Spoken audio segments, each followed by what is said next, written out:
This evening I want to look at the different kinds of equanimity, Upekkha. It's a very important central spiritual quality, and it comes in different flavors, you might say. The Visuddhimagga has a list of 10 different kinds of equanimity, and I knew I wouldn't remember them all, so rather than embarrass myself getting stuck, I printed them out. The general idea of Upekkha is, it's translated as equanimity or sometimes neutrality. It's evenness of mind, steadiness, not being disturbed by external or internal events and stimulus, but remaining calm and collected and focused. Of the 10 kinds, the first is called six-factored equanimity, and this is the equanimity of an arahant. It's called six-factored because of 6 sense bases. Whatever arises at the 6 sense bases, for one whose cankers are destroyed, meaning an arahant, the mode of non-abandonment of the natural state of purity, when desirable or undesirable objects of the 6 kinds come into focus at the 6 doors. So one thing this tells us is that nobody's going to have perfect equanimity unless you're an arahant. So don't be too hard on yourself. Don't be too judgmental. Oh, I should have been more equanimous. Realize, it's going to be a while before you're an arahant. So you're not going to have perfect equanimity until that time. But you can try. You can get you should try to be as close to that as you can. And the way it's phrased, the arahant does not abandon the natural state of purity. So the natural state of an arahant is pure. And he's not moved from that state by any object that arises at the 6 sense doors, whether it's desirable or undesirable. For the rest of us, various objects arise constantly throughout the day, every day, in the 6 sense doors, through our 5 external senses and through the mind door. And the mind perceives them as desirable or undesirable, and there's a chance of being disturbed by them, losing your calm, equipoise, centered position and being shaken. If something unpleasant happens, you get upset. Something happy happens and you get giddy. You lose. Either way, you lose the calm equipoise. It's related. One of the qualities of an arahant is the ability to see the desirable in the undesirable and the undesirable in the desirable as he chooses. So it's not moved by external events, but can see everything in its totality and choose to focus on which aspect is suitable at the moment. The second one in the list is equanimity as a divine abiding, as a Brahma Vihara. As you know, there are 4 Brahma Viharas: metta, loving kindness; karuna, compassion; mudita, sympathetic joy; and upekkha, equanimity. Of the 4, upekkha has a special place.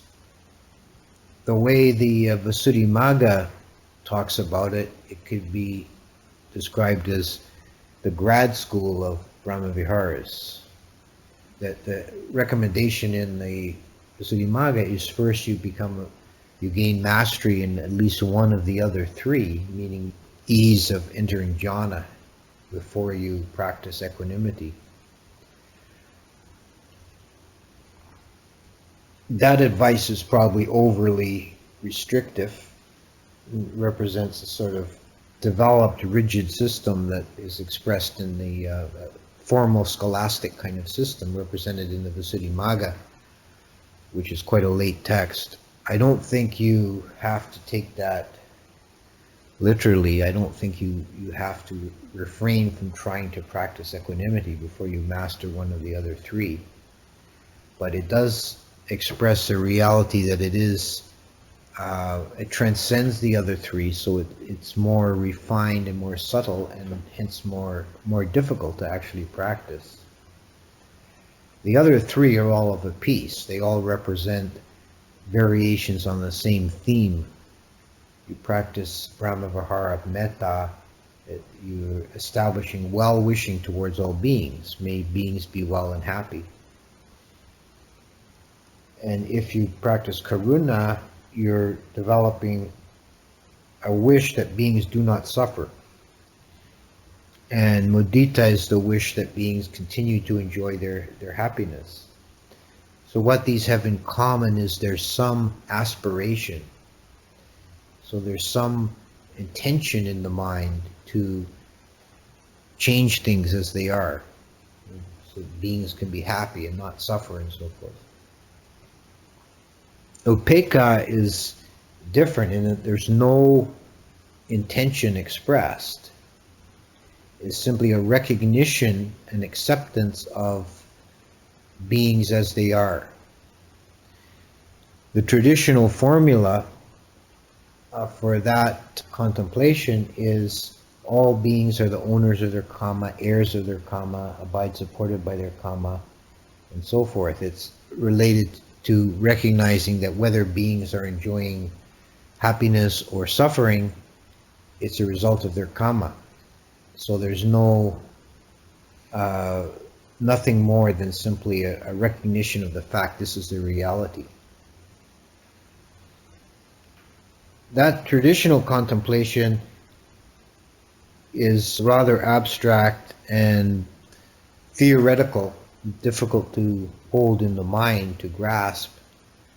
I heard a variation on that I picked up in reading one of the Dalai Lama's talks that he gave someplace. He was talking about equanimity, and he suggested using the contemplation, this being just wants happiness, does not want suffering. It's not a wish that they be happy, that they don't suffer, but it's a recognition they want to be happy, they don't want to suffer. What both of these, whether the traditional one or this different suggested one, would have in common is that they're looking at beings and focusing on that which is universal, which is common for all beings. There's a infinite multitude of beings in the universe, and they can be classified, categorized in numerous ways. There's humans and animals and devas and petas.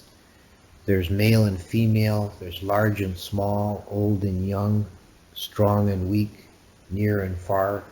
There's infinite numbers of ways you can classify beings, focusing on their particularities. But with this contemplation, you're cutting through all of that and trying to focus on that aspect of beings which is the same, which is universal. Two aspects of wisdom are the discriminating wisdom and the wisdom of equality. And both are aspects of wisdom, and both have their place and are essential. The aspect of wisdom, which is the discriminating wisdom, is able to distinguish this from that. In particular, is often the distinguishment between that which is skillful and that which is unskillful. But it could be any kind of distinction between that which is red and that which is blue, between that which is old and that which is new, whatever. Is the ability to distinguish the particularities of things. So you have a sharpness and a crispness of mind, and you're able to see this and that and understand and know the difference. The other aspect of wisdom is the penetrating wisdom that sees the sameness underlying all things, that all sankharas or dhammas have essential qualities the same. We'll return to this point in one of the later wisdoms, but how this applies here to the equanimity about beings is here you're focusing on the sameness of beings. So it's the wisdom of equality you're looking at. There is that aspect of beings that no matter whether they're smart or dumb or old or young or big or small, they have some quality the same, that they just want happiness, don't want suffering. And they abide supported by their karma. They're the result of their karma. They're dependently arisen. So equanimity as a Brahma Vihara is accepting that the universal reality of things as they are, and in terms of beings.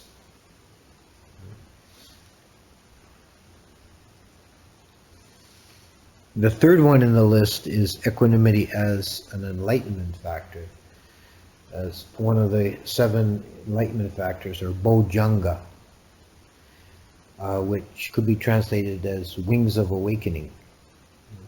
It's a poetic kind of translation that Thanissaro has used. It's quite literal. That's what boj is a derivative from the same root as budo. It means to wake. The verb is bujati. And anga is it means like a part, a section, and it can refer to a bird's wing or a limb of a person. So bojjhanga could be wings of awakening. And there's 7 of these, and this is one of the lists that has a balancing characteristic. That sati is mindfulness, is one of the 7, and that's considered to be in the center and is useful at all times. The Suddhimagga says, like salt in every dish, which is kind of a doubtful culinary advice, but that's the idea that mindfulness is useful at all times. I think Buddhaghosa was probably not much of a cook. And the other 6 are divided into 2 groups of 3. 3 of them are energizing factors and 3 are calming factors. So that this is one of these groupings that's useful in developing steadiness in meditation, centeredness, not going to extremes, by developing that side which you're weak on, and you need sati, mindfulness, to be able to know that. So equanimity is part of the calming group, along with passaddhi, tranquility, and samadhi. Samadhi, passaddhi, and upekkha are the calming factors. The energizing factors are virya, which is energy or effort, piti, which is joy or happiness, the joyfulness that comes from samadhi, and dhammavicaya, investigation of dhammas. So equanimity has its place in that list as a calming factor. It has that characteristic, that quality of steadiness, evenness, that allows the mind to be calm because it's non-reactive. Then there's equanimity, number 4, is equanimity of energy. When the energy is balanced, it's neither too stressful or too relaxed. And this is something that comes up again and again talking about meditation, is that the necessity to develop that calm steadiness of energy, that whenever you go off the center point, is either you fall off either to the left or the right, you fall off either into restlessness and overstimulation, or you fall off into dullness and drowsiness. And a large part of the skill of meditating well is learning to balance the energy so it's neither too jagged and make you restless and jumpy, or neither too lax so you get sleepy and dull. And to find that central balance point, which is a kind of equanimity, that equipoise, that balance. It's a very fine balance. It's like walking a razor's edge. You fall off one way or the other, or you stay exactly poised on the center.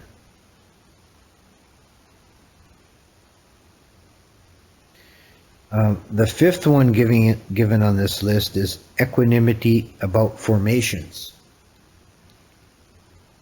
which is a technical term for a specific stage in vipassana practice, in the development of insight.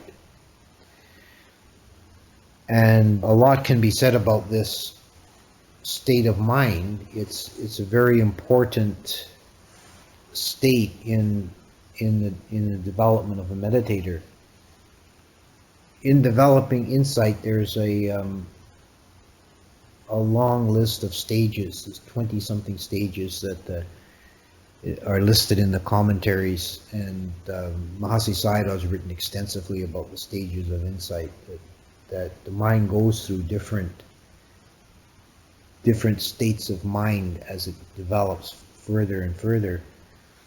And some of them are perceived as kind of a crisis, that the mind begins to see the reality of samsara, that everything is transient and uncertain, and the body is falling away and decaying underneath you, even as you sit there, and nothing can be relied on, and everything is unsatisfying and impermanent. But you haven't yet seen beyond that. So if you can experience states of fear, states of despair, and so on. This can be compared in, this is the Buddhist version of, in Christian mysticism, they talk about the dark night of the soul. It's kind of a difficult passage that the mind can come across. It's like the rose-colored glasses have fallen off, and you can no longer fool yourself. You no longer live in a Disney cartoon. This is real. This is raw, and it can be frightening, and it can cause the meditator to give up and back away. But there's an old saying: the way out is down and through. If you have that courage and ferocity, you just keep going irregardless, and you come out the other side of that, and you realize, oh, things are impermanent, they are suffering, they are empty, so what? And this is equanimity of formations. Equanimous because you're not disturbed by anything. The mind is completely at peace and at ease, but fully awake and mindful. This state is very pleasant to be in because of its peacefulness and clarity. And it doesn't feel like you're doing anything. It doesn't feel like you're making an effort to meditate, although you're meditating pretty well perfectly. You're just sitting there, and stuff's happening, and you're fully aware of it, and nothing disturbs you.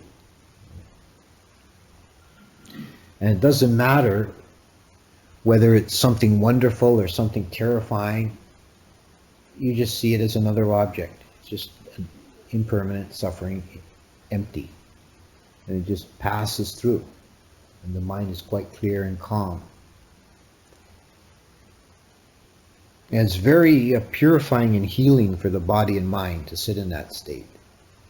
It's in itself very beneficial. But it's not enlightenment. It's not the end of the road. What it is the jumping off place. It's the position from which awakening can happen. It cannot happen anywhere else. It's only the mind that has that loose a grip on samsara that can make the critical leap sideways and realize that which is not this. It lights upon non-occurrence and experiences the unconditioned. And it's not something you can do, it's not something you look for, It's just samsara. You just stop doing samsara. Because there, at that point, there's no passion for samsara. It neither fascinates nor terrifies. It's just stopped happening, and it's almost like you get bored of samsara and the mind sort of takes a little sidestep and sees what else is there. It's said in Mahasi Sayadaw's writings, who, as I say, has written extensively about these matters, and in a very practical way, very technical, but practical for meditators. He says that it's impossible to remain in a state of equanimity about formations for more than about 4 to 6 hours, usually. If the mind doesn't alight upon nibbana during that time, it'll fall back one stage to what's called knowledge of reobservation, which is a stage marked by a certain degree of restlessness. And if the meditator is aware of that, what's happening, the advice is to remain very still and fight the restlessness. And you'll get through that and get back to equanimity of formations in a while. And you'll cycle in and out of that.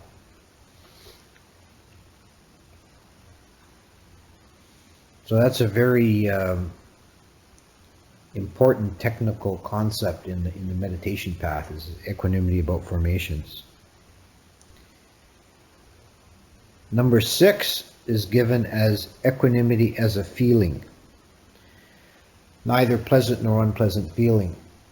We've been talking about pretty advanced meditative states, but now this is a very mundane, ordinary kind of upekkha that we experience innumerable times through the day, and it's a natural, normal phenomena of the mind, that we have these 3 feelings: pleasant, unpleasant, and neutral.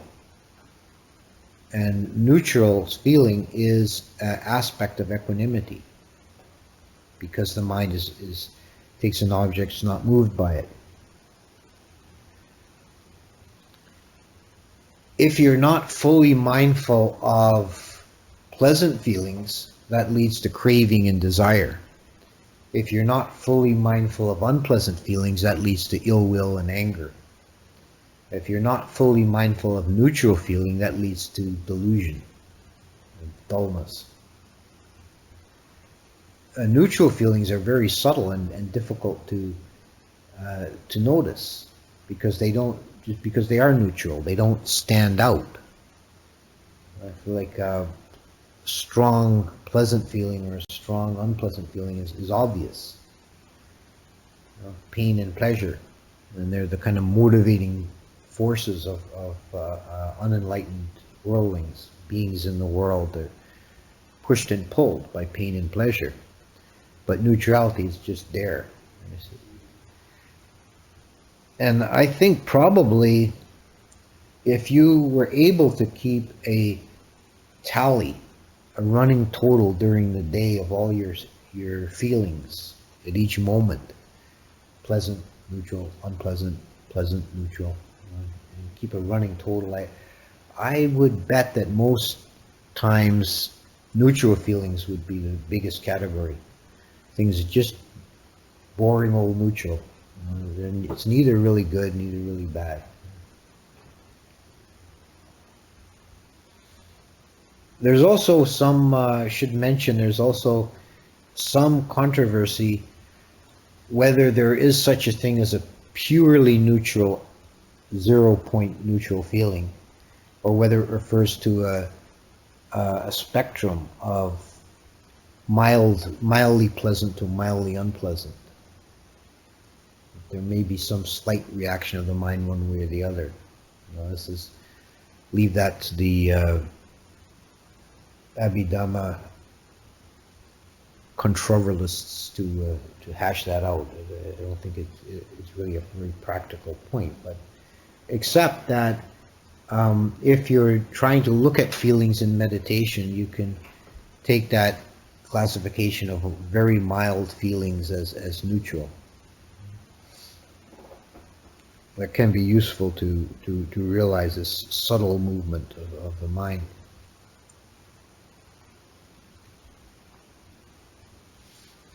And I think as far as feelings go, it's a very elementary, basic, Vedana is a very elementary, rudimentary level of mental activity. I think maybe one of the first mental factors to evolve in life forms. That it makes sense from the biological point of view that organisms will classify their environment as pleasant, unpleasant, and neutral. If I can eat it or mate with it, it's pleasant. If it can eat me, then it's unpleasant, and everything else is neutral. And if you're some kind of little bug or something, that's a useful way to parse the universe.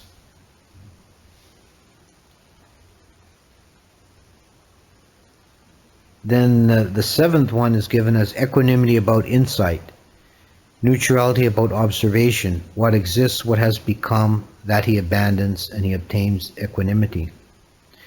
So this is a kind of a general aspect of equanimity related to mindfulness, that whatever is observed is seen as coming into being and passing out of being, and it's just a factor of observation.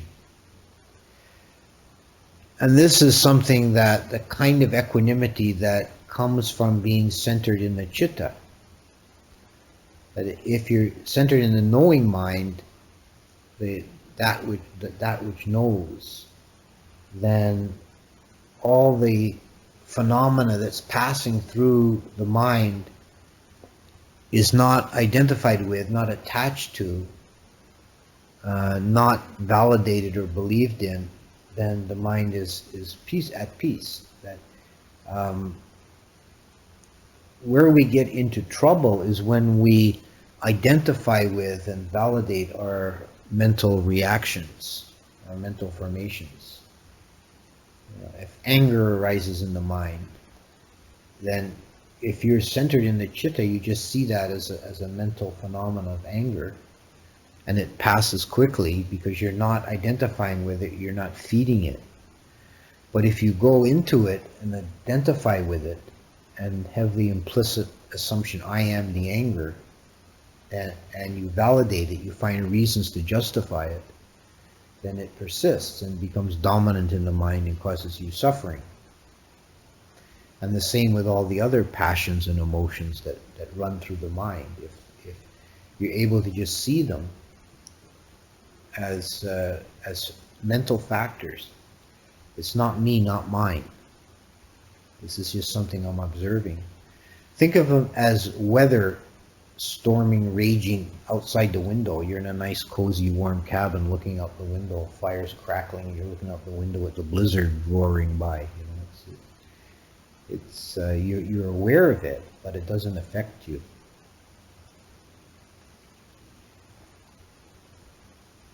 Then number 8 is an important one, is equanimity as specific neutrality.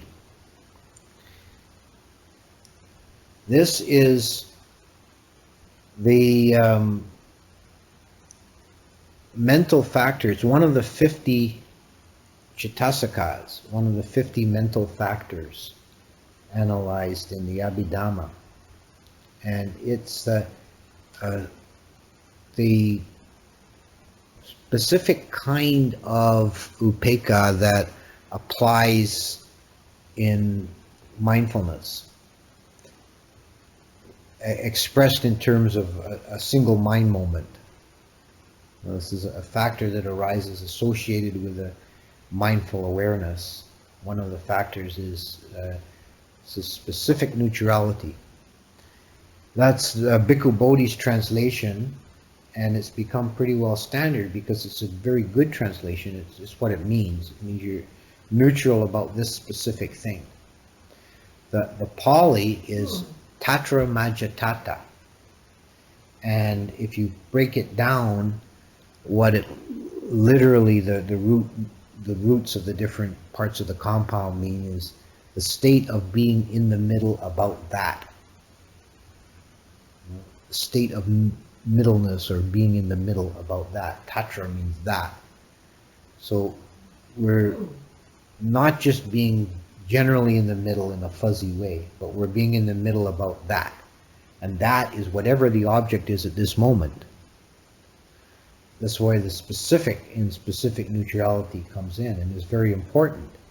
This is a very important aspect of developing vipassana, of developing clear seeing, is the specificity, the momentary sharpness. That's why in the Mahasi method they use the noting practice, making a mental note of objects. The idea of that noting is to develop the specificity, to see this particular Dhamma that's arising in the mind right now, specifically, and to see it with neutrality, to not take ownership of it. So this is the kind of Upekkha that cuts the deepest. We talked about equanimity as a Brahma Vihara. That's equanimity directed towards beings, which is a very loose, broad kind of equanimity compared to this. This is equanimity directed towards Dhammas. Dhamma is an individual mind moment, an object arising at a single mind moment. I like the translation of Dhamma in this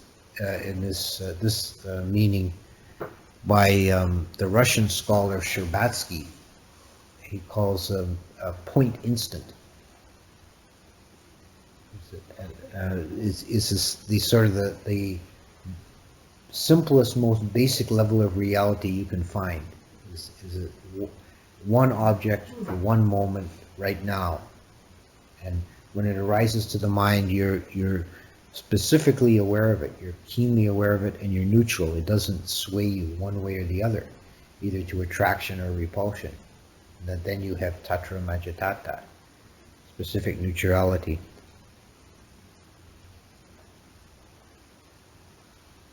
The ninth one is listed as purifying equanimity.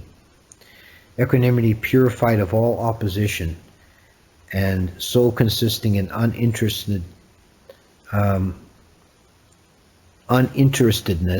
in stilling opposition, associated with fourth jhana. This is the kind of equanimity that's experienced as a factor in fourth jhana. The progress through the jhanas is increasingly towards the subtle, from the coarse to the subtle, and it's a relative. Those are relative terms. What seems subtle at one stage is perceived as coarse in the succeeding stage. So to begin with, the ordinary mind, sense experience can seem subtle. And obviously there's a whole spectrum of sense experience. That some of it is coarse and some of it is more subtle. Now you could think, I think of the example of music, which is a sense experience. You think there's so many different genres of music, and some of them are coarse relative to others. Think of some head-banging punk rock, compared to a Mozart concerto. There's a progression. There's many fine gradations in experience of music, and whatever kind of music, somewhere in the middle, you're experiencing it's subtle relative to something below it, and it's coarse relative to something above it. But they're all sense experience, even the most refined music. And then in first jhana, the mind transcends interest in the senses, and everything to do with the senses seems coarse and heavy and unwanted. It seems gross to the mind. The mind withdraws from the senses. and it relies on vitakka vichara primarily, the thought process of the mind, and piti and sukha are present. And then the thought forms, the ideation of the mind begins to seem coarse and unwanted, and is left behind in second jhana, which is dominated by piti. There's a rapture quality. And that's very subtle relative to thought, or very subtle relative to sense experience. But to third jhana, it seems coarse. And the mind withdraws to bliss, sukha. And then in fourth jhana, even bliss seems coarse. And the mind withdraws to equanimity, to purified equanimity. And this is an important parallel here between the samadhi development and the vipassana development. That the upper reaches of both paths come to rest in equanimity. There's equanimity about formations, and there's equanimity of fourth jhana.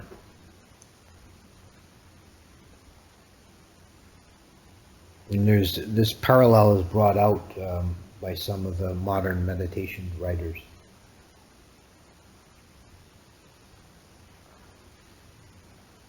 And then the last one, and I've actually mixed up the order here. This should have been number 9. Is equanimity of jhana, impartiality towards even the highest bliss. And this is again referring to fourth jhana. That well, it's referring really to the transition from third to fourth jhana. That third jhana is characterized by bliss, the most purified kind of bliss.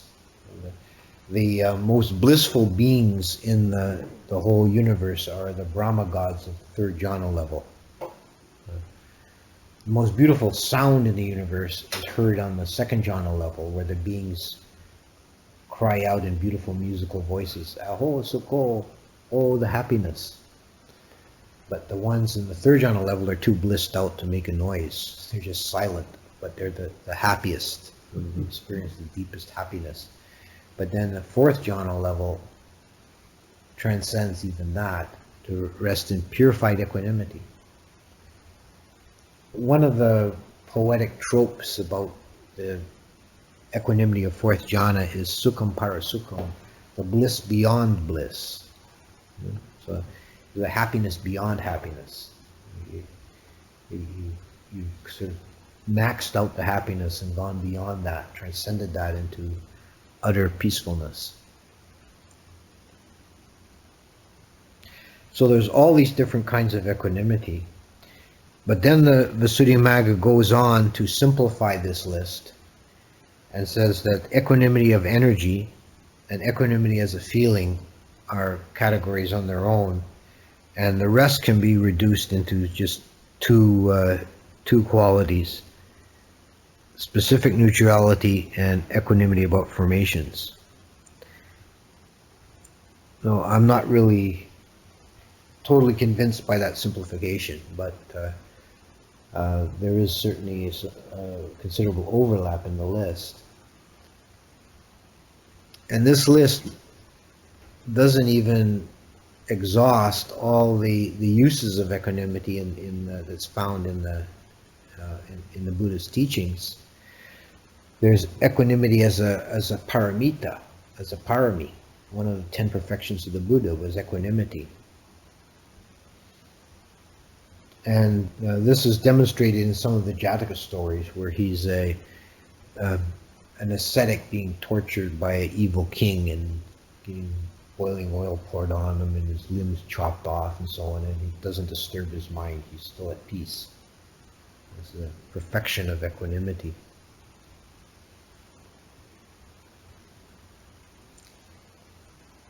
And it's important to to take them all together to see the importance of equanimity, the central place of equanimity in the Buddhist teachings, and to see how closely related it is to the development of mindfulness.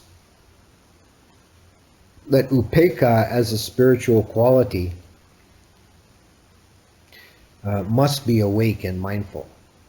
And this is something that the Thai forest masters would often stress. Ajahn Chah talk about water buffalo equanimity as a false equanimity of the dull being dull. You don't react to things because you're dull. You just don't see things, so you don't react. Whereas, like a water buffalo, there's a story that Ajahn Chah saw as he was walking around the monastery. He saw one of the monks. It looked like the roof of his kuti was damaged. And he went to see the monk to see what was going on, and it was in the rainy season, and the monk had moved all his belongings into one corner that was still dry, and the rest of the place was all wet. Water was coming in. Ajahn Chah says, "Why don't you fix the roof?" And he says, "I'm trying to practice equanimity." And Ajahn Chah said, "That's the equanimity of a water buffalo." So it doesn't mean being dull and inactive. It means being calm and centered and clear and operating from a position of equipoise. That you're centered. Don't allow yourself to be thrown off that clear, calm center. And then you can perform many wonders and miracles from that position. You're not being jerked around by the stimulus and the emotions and the reactions.